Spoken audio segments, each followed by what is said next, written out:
Some spots in southern Utah have been in a drought for 20 years. We've talked a lot about that here on ABC4 News, but it looks like all of that could be beginning to change.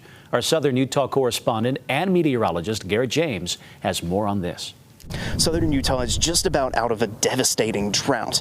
Now just part of the county is considered to be abnormally dry, but with the spring's runoff, can we anticipate the drought to come to an end entirely?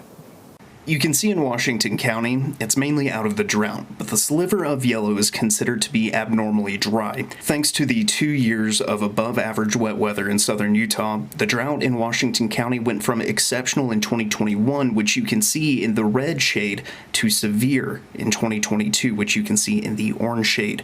But now we are almost out of the drought entirely. Zachary Renstrom with the Water Conservancy District spoke to me about where we are with our water throughout the county. So we're pretty much dead even.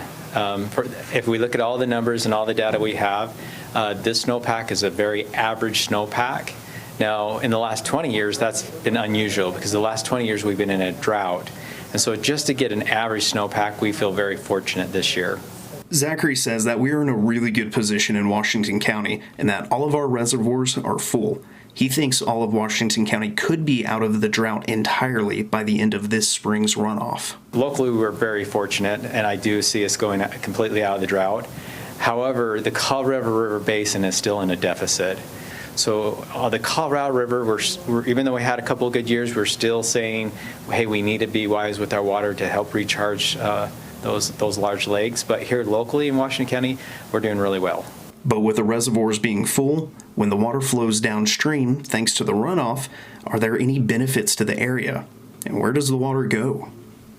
So what we do right now with our system when our reservoirs are at capacity, we actually generate hydroelectric with the water still, but pretty much it leaves the state of Utah at that point.